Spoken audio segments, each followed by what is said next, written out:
Moderniser et renforcer les outils de production halieutique du pays, c'est l'objectif visé par le secteur de la pêche et celui de l'industrie. 2 accords de coopération ont été signés dans ce sens, nous en parlerons dans ce journal.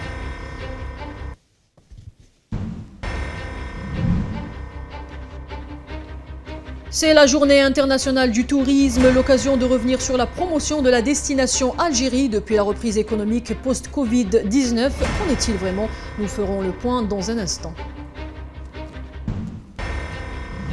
À l'international, des fuites mystérieuses affectent Nord Stream 1 et 2. Les tuyaux censés permettre l'envoi de gaz russe en Europe. La piste d'un sabotage est envisagée.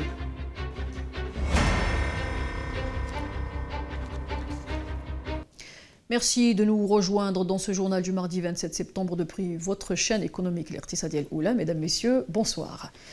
En Algérie d'abord et dans le volet coopération intersectorielle, moderniser, renforcer les outils de production halieutique du pays est l'objectif escompté par le secteur de la pêche et celui de l'industrie en ce sens.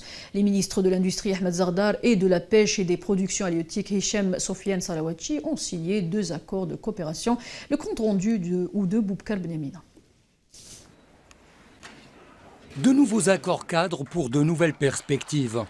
Et ils visent cette fois-ci l'accompagnement du programme de modernisation et le renforcement des outils de production halieutique nationale. Le ministre du secteur, Hicham Sofiane Salawachi, s'en réjouit en tout cas. Je me réjouis d'être parmi vous dans le but de signer cet accord cadre entre le ministère de la Pêche et des productions halieutiques et le département de l'industrie. Ensemble, on vise la modernisation, mais aussi le renforcement des outils de production halieutique. On accorde également une grande importance à la construction et à l'entretien des navires de pêche.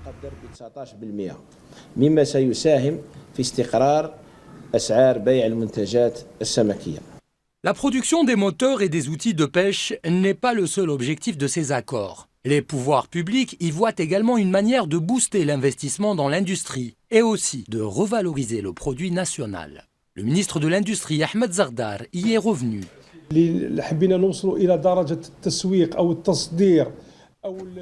Cette coopération entre les 2 secteurs vise notamment l'encouragement de l'industrie nationale et le développement de la construction des navires de pêche, mais également leur entretien.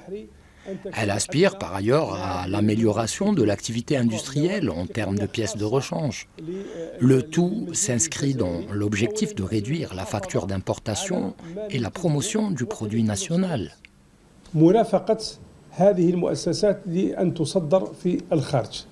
Grosso modo, ces 2 accords cadres aspirent à un meilleur suivi des professionnels de la pêche, la finalité étant de leur assurer une place au soleil parmi les autres secteurs d'activité qui jusqu'ici bénéficient de plus d'avantages, de plus de privilèges.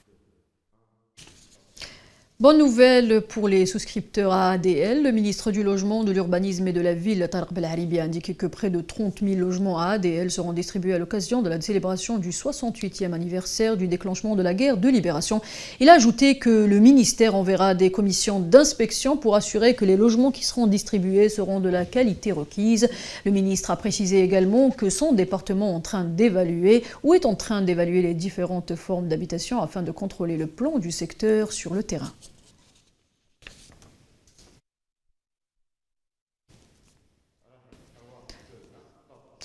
Nous célébrons aujourd'hui la Journée internationale du tourisme, l'occasion de revenir sur la promotion de la destination Algérie depuis la reprise économique post-Covid-19. Les pouvoirs publics misent sur promotion du potentiel touristique de l'Algérie pour dynamiser ce secteur moteur de l'économie à l'approche de la saison du tourisme saharien. Le ministère a lancé plusieurs éductours au profit de tours opérateurs, médias et influenceurs étrangers pour promouvoir l'image de notre pays. Quelles sont les autres démarches qui permettraient d'atteindre cet objectif? Élément de réponse avec Nadira Mahmoud. Un pays continent, en 2 jours, vous pouvez valser d'un paysage, d'une culture, de traditions à d'autres, avec l'impression de changer de pays ou de voyager dans le temps. Vous pouvez tout autant passer des plages et montagnes féeriques du nord aux dunes dorées du sud. Une expérience magique que les autorités veulent vendre pour attirer des touristes vers cette magnifique destination Algérie. Pour ce faire, le ministère du Tourisme mise sur les influenceurs et médias étrangers pour convaincre les amateurs des évasions que l'Algérie vaut vraiment le tour et le détour. Bien sûr, les réseaux sociaux restent le canal, on va dire, le plus accessible, que ce soit en matière, on va dire, de coût qu'en matière d'impact. Donc nous, déjà, en tant que tour opérateur, on s'appuie sur les réseaux sociaux pour atteindre nos clients à l'international. Mais on va dire que c'est vrai qu'à notre échelle, on peut avoir un impact, mais on n'égalera jamais un impact, on va dire, de l'engagement de l'État. Donc l'engagement de l'État à une ouverture à l'international. Mais pour les experts, la priorité doit être accordée à la redynamisation de l'Office national du tourisme, qui a justement pour mission de faire la promotion de la destination Algérie. Un office aujourd'hui dépourvu des moyens financiers. Un budget adéquat attribué à n'importe quel office au monde, au niveau de son pays, et le nôtre est dépourvu de ce budget pour faire la promotion comme il se doit, à l'extérieur et à l'intérieur. Je le rappelle, l'ONT jusqu'à 2015 avait 40 milliards de centimes de budget en 2015. En 2022, 7 ans après, elle n'en a que 9 milliards de centimes. La diplomatie économique, en vogue ces derniers temps dans le discours de nos responsables, a un rôle à jouer pour appuyer cette démarche. Il y a le chargé des affaires économiques qui doit démarcher, prospecter pour tous les secteurs en Algérie. Mais les diplomates, les ambassades nous rétorquent envoyez-nous des moyens, des supports promotionnels, des DVD, des CD, des films, etc., des posters, des folders, etc., qu'on puisse les dispatcher, qu'on puisse les afficher au sein de nos consulats. Ne dit-on pas que le tourisme est l'affaire de tous ? Ne dit-on pas également que l'argent est le nerf de la guerre ? Réussir la promotion de la destination Algérie nécessite la mobilisation de tous les acteurs, particulièrement locaux, mais surtout mettre à leur disposition les moyens nécessaires pour produire les plus belles cartes postales dignes de notre beau pays. Et puis la journée mondiale du tourisme a été célébrée aujourd'hui à l'École supérieure d'hôtellerie en présence du ministre du Tourisme et de l'Artisanat Yassine Hamadi.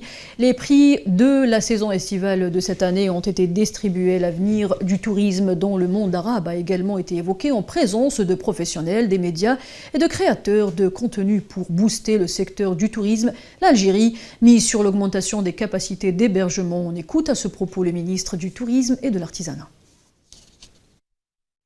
Dans le plan d'action du gouvernement, nous prévoyons de booster le secteur du tourisme en augmentant les capacités d'hébergement.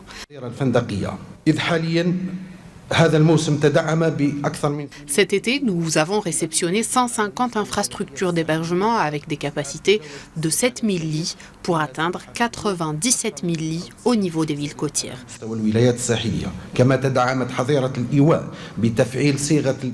Et en activant l'hébergement chez l'habitant, nous avons gagné en capacité d'hébergement et nous avons également créé par la même occasion des postes d'emploi.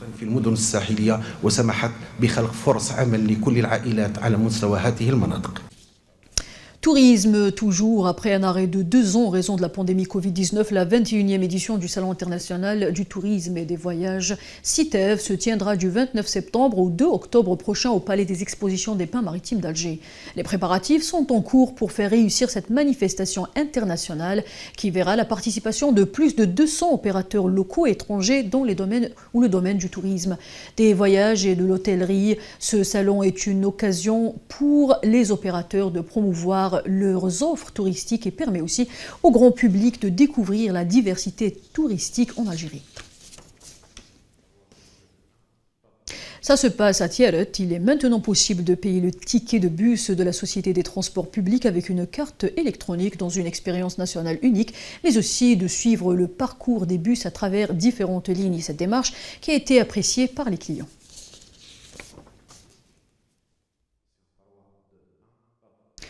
À l'international, au lendemain de l'annonce d'une fuite dans le gazoduc parallèle Nord Stream 2, le gazoduc Nord Stream 1 reliant la Russie à l'Allemagne est à son tour touché par 2 très rares fuites de gaz en mer Baltique, des fuites mystérieuses. Khalil Belhouchet nous donne les détails. 3 mystérieux bouillonnements apparaissent au large de l'île danoise de Bornholm. Il s'agit de fuites dues à des incidents étranges qui ont affecté les 2 gazoducs Nord Stream 1 et 2, qui permettent l'envoi du gaz russe en Europe. Des fuites spectaculaires, visibles à la surface de la mer Baltique, avec des bouillonnements d'1 kilomètre de diamètre. C'est l'armée danoise qui a constaté en premier cet effroyable incident, précisant avoir détecté 2 étranges explosions sous-marines entre dimanche et lundi, avec une magnitude de 2,3. Selon Peter Schmidt, président du centre sismique danois, ces explosions sont très probablement dues à des détonations.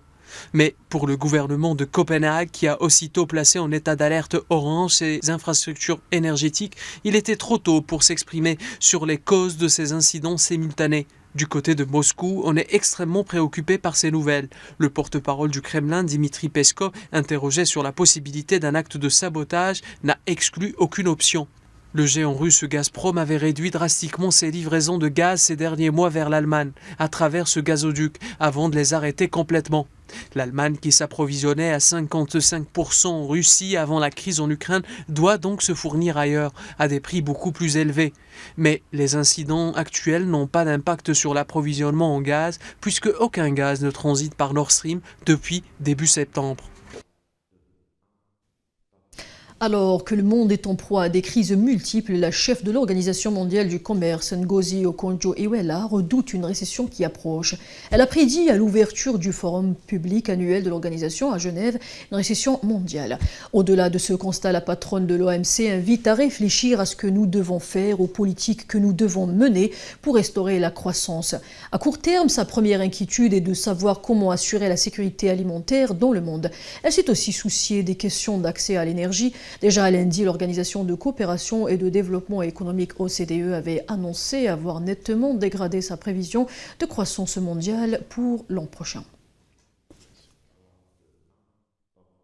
Fin de cette édition, retrouvez l'intégralité de nos reportages ainsi que ce journal sur YouTube et les réseaux sociaux l'RT Sadiel Oula. Quant à moi, je vous donne rendez-vous demain, même heure, même chaîne. Très bonne soirée à tous.